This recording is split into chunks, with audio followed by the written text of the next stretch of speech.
Bonjour à tous, nous poursuivons avec la Mishnah Tête, la 9e Mishnah du 2e Pérec.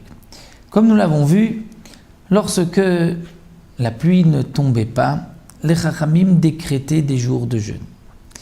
Et ces jours de jeûne, c'était d'abord 3 jours, ensuite 3 autres jours, ensuite 7 jours de jeûne, et à chaque fois nous avons dit que c'était lundi, jeudi, lundi, lundi, jeudi, lundi. Et la Mishnah ici va nous expliquer pourquoi. Parce que En Gozrim Ta'anit ala Tzibur Betrila B'Chamishi. On ne peut pas commencer et décréter un jour de jeûne pour la communauté, l'ensemble de la communauté, un jeudi, Betrila B'Chamishi. Pourquoi? Shelo le'afki ha'she'arim, de peur de faire monter les prix. Parce que les commerçants qui vont voir jeudi soir la foule à l'entrée de leur magasin pour acheter de la nourriture, pour se nourrir ce jeudi soir après un jour de jeûne, mais aussi pour les préparatifs pour Shabbat. Donc les gens vont acheter beaucoup de nourriture, les commerçants vont penser qu'il y a peut-être une famine qui s'annonce et donc vont faire augmenter les prix.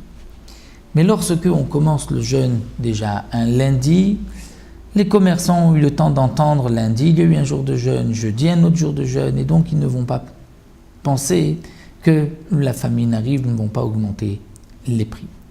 Autre raison, que les commerçants vont dire pourquoi le Beddin, le tribunal, a décrété un jour de jeûne jeudi, c'est que vraiment la situation est grave, et c'est pour cela qu'ils ont décrété même un jour de jeûne, un jour avant Shabbat, et donc ils vont augmenter les prix. Donc pour cela, la Mishnah nous dit, les Chachamim ne décrètent pas un jour de jeûne pour les jeûnes, pour la pluie, un jeudi pour ne pas faire monter les prix, mais c'est toujours donc lundi, jeudi et lundi. Bien sûr, il ne s'agit pas des autres jeûnes publics comme jour de jeûne du 17 Tammuz, Tisha B'Av, Asara B'Tevet, ou Tzom Gedalia ou Tanit Esther, où là, puisque ce sont des jours fixes pour toutes les années, même si ça tombe un jeudi, on jeûnera le jeudi.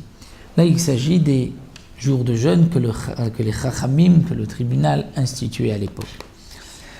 Donc comme nous l'avons vu pour les 3 premiers jours de jeûne, Shalosh Taniyot Arishonot, c'est Sheni v'Chamishi v'Sheni, lundi, jeudi, lundi. Mais Shalosh Niyot, le deuxième groupe de 3 jours de jeûne, là puisque c'est une suite aux 3 premiers, on peut décréter Chamishi, Sheni v'Chamishi, d'abord le jeudi, ensuite le lundi et le jeudi, étant donné qu'il y avait d'abord eu des jeûnes déjà, lundi, jeudi, lundi, donc il n'y a pas de crainte que les commerçants vont augmenter les prix. Mais Rabbi Yossé n'est pas d'accord. Rabbi Yossé Omer, Keshem shenarishonot b'chamishi kach lo shniot v'lo acharonot. Rabbi Yossé dit de la même manière que les premiers jours de jeûne, on ne va pas les commencer un jeudi, donc de même pour les seconds et pour les 7 derniers, on commence toujours à partir d'un lundi. Donc lundi, jeudi, lundi, et ensuite on reprend encore lundi, jeudi, lundi, et ensuite on reprendra pour les 7 jours, lundi, jeudi, lundi, etc. Donc ça c'est l'explication de ce que nous avons vu, que les jours de jeûne étaient d'abord commencés par un lundi. Pourquoi on choisissait lundi et jeudi? Puisque c'était des jours particuliers, des jours où le Beddin siégeait, c'est aussi des jours de Et Ratzon, des jours où la Tfila est agréée.